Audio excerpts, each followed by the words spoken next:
Jadi SD sendiri bangsa kita sudah ditanamkan dulu waktu nulis salaman kepada guru karena itu memberi salam itu sebenarnya suatu contoh dari etika, dari moral anak-anak kita. Tapi coba kita lihat moral anak-anak sekarang ada sebagian, mungkin ya sebagian besar di daerah-daerah sana ya, daerah tempat saya sana sih ya yang kebiasaan tawuran, kebiasaan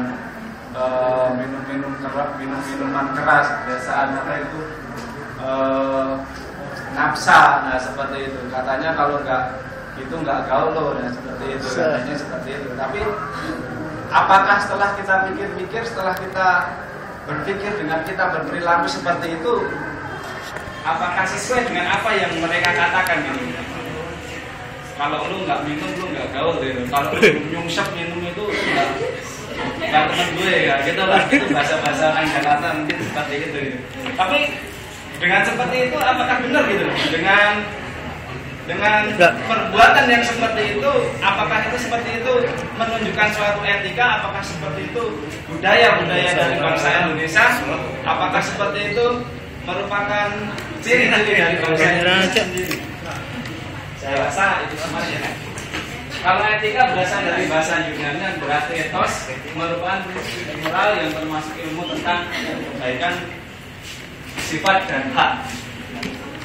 Ini hampir sama, etika, sopan santun itu hampir sama. Yang mungkin sekarang ini sudah mulai menurun, yang dari kementerian sendiri sekarang menjadi Kementerian Pendidikan dan Kebudayaan Nasional.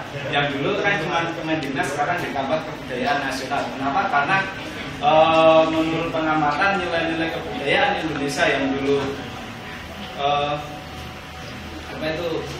mendapat nilai-nilai positif yang terkenal dengan sopan santunnya, toto kromo, lemah lembut, saling sapa dokter ya. Nah itu sekarang pada saat sekarang ini menurun. Makanya dari kajian seperti itu sekarang nilai-nilai mencoba dan pemerintah mencoba nilai-nilai budi pekerti, pelajaran tentang budi pekerti mencoba untuk dimasukkan lagi ke dalam mata pelajaran kurikulum pada saat ini.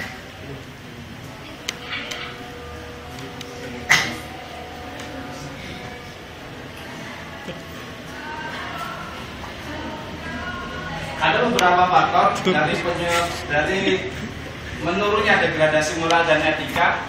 Di antaranya yang saya sebenarnya ada di sini saya paparkan ada 6 faktor, ada 6 penyebab, yaitu penyimpangan sosial.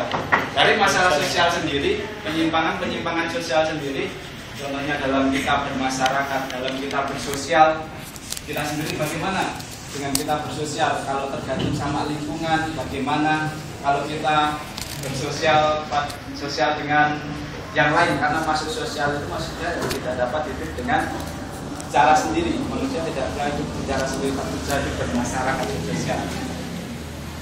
Nah itu penyimpangan sosial diantaranya penyimpangan yang menurut norma-norma sosial dia tidak sesuai. Norma sosial itu dia tidak sesuai. Dalam saat ini yaitu contohnya dari keretakan dalam suatu keluarga, maka dia akan berimbas ke anak. Nah, jadi bagaimana caranya kita itu membuat suatu keluarga, suatu kumpulan itu menjadi harmonis, seperti itu. Jadi kadang yang pertama itu penyimpangan sosial, yang kedua pengaruh dari budaya asing. Tidak kita pungkiri bangsa kita ini termasuk bangsa berkembang, bangsa yang masih banyak mendapat serangan dari kebudayaan dari luar, contohnya yang saya ketahui yang dikenal dengan 3F, food, fashion, and film. Yang pertama dari makanan, kita sudah tahu sebenarnya makanan kita banyak enak-enak yang halal yang tidak menyebabkan penyakit, dari rendang, dari pecel, itu kan banyak itu. Nah, tapi kenapa? Karena sekarang dari budaya yang dari luar, kodok juga dimakan, tikus juga dimakan, nah seperti itu, budaya yang seperti itu yang sebenarnya harus kita filter, kita sendiri sebagai bangsa harus kita filter. terus budaya internet yang masuk. Internet ada dua, sisi positif sama sisi negatifnya. Bagaimana sisi kita harus bisa mengambil dari sisi positif dari kebudayaan asing yang masuk. Yang ketiga adalah kurangnya pengawasan dan perhatian orang tua. Ini juga sangat penting sekali bagi anak-anak zaman sekarang, bagi masa-masa remaja zaman sekarang, bahkan yang katanya sekarang itu apa ya, istilahnya mahasiswa yang mengatakan dewasa pun, menurut saya orang tua pun harus memantau, karena pada saat sekarang ini yang dikatakan orang intelektual yang salah satu contohnya sekarang istilahnya dengan pergaulan bebas, yaitu tentang fisik mereka dengan itunya, dengan narkobanya. Itu peran orang tua sangat menentukan sekali. Yang ketiga adalah rendahnya pendidikan. Singkat ya. Oh iya.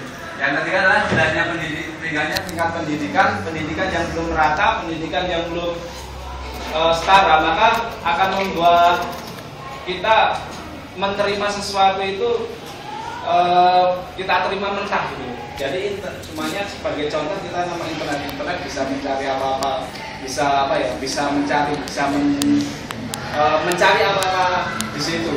Di sana bisa mencari sesuatu hal yang negatif, di sana bisa mencari sesuatu hal yang positif. Nah, dari situ kalau kita tidak punya pendidikan, kalau kita tidak punya aktivitas, kemungkinan di internet selain Facebook, chatting, apa-apa betulan yang sebangsanya itu, maka kita akan cenderung yang pengen tahu sesuatu hal yang lain.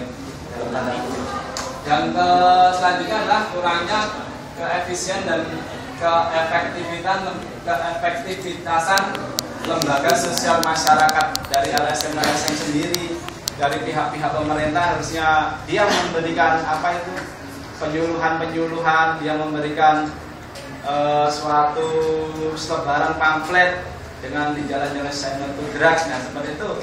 Jadi sebenarnya sikap-sikap ajakan dari pemerintah untuk tidak melakukan hal seperti itu.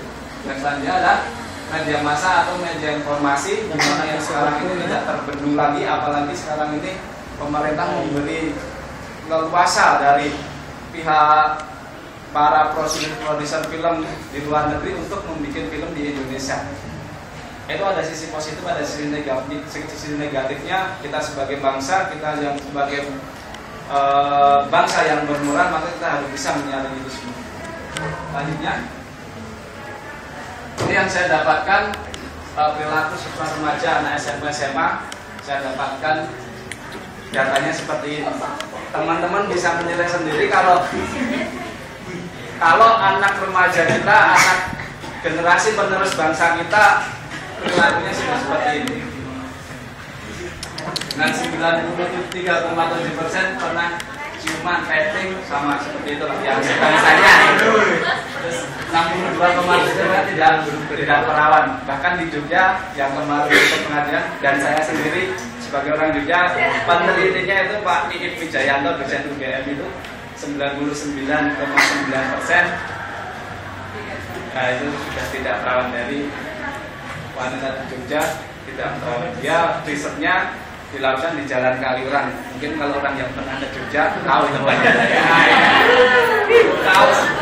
Ada 21,2% remaja SMP pernah aborsi, 97% pernah nonton film porno. Ini diambil dari Dinas Perlindungan Anak tahun 2009 atau 2010. Lanjut. Terus bagaimana dengan hal-hal seperti itu kita bisa menanggulangi? Bagaimana sikap kita sebagai seorang remaja? Kita harus defend dengan hal-hal seperti itu. Maka di sini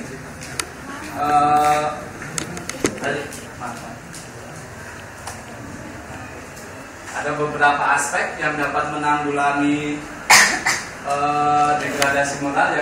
Yang pertama aspek formal atau lingkungan sekolah, di mana pada saat ini lingkungan sekolah, lingkungan kita belajar itu sangat berpengaruh sekali, di mana di situ ada teman, di situ ada saudara, di situ kita lepas dari orang tua itu di sekolah. Walaupun peran orang tua pun harus mendominasi. Yang kedua aspek lingkungan keluarga, gimana kondisinya dari suatu keluarga. Kalau umpamanya suatu keluarga dia tidak kondusif, terus biasanya seorang anak dia akan melarikan dengan mencari hal-hal yang lain. Kalau hal-hal dia bisa mengambil hal-hal itu dengan positif, maka anak itu akan bisa lebih baik. Tapi kalau kebanyakan karena orang frustasi, dia lebih cenderung ke hal-hal yang negatif, yang dia pengen cepat, bagaimana dia tidak memikirkan masalah, cepat selesai dengan suatu masalah dengan mencari jalan pintas, dengan cara ke sportif, dengan cara minum keras. Nah seperti itu sebaiknya yang kita hindari. Yang ketiga adalah aspek lingkungan pergaulan. Dan jelas pergaulan kita di sekolah, di rumah, di masyarakat itu sangat berpengaruh. Yang ketiga aspek penegakan hukum, sanksi, dimana yang kita lihat sendiri sekarang ini seorang yang berduit kelihatannya mereka menghindari ekstasi dengan sanksi yang seperti itu kelihatannya tidak sesuai, sanksi yang kurang tegas dari pihak hukum sendiri. Beda dengan maling ayam sama maling koruptor. Nah, maling di koruptor hukumannya hampir sama, bahkan bisa hukuman itu lebih cepat lebih cepat seorang koruptor daripada seorang maling ayam. Yang ketiga aspek sosial dan kemasyarakatan. Yang sosial di masyarakat, bagaimana kita berinteraksi dan sosial. Di antaranya itu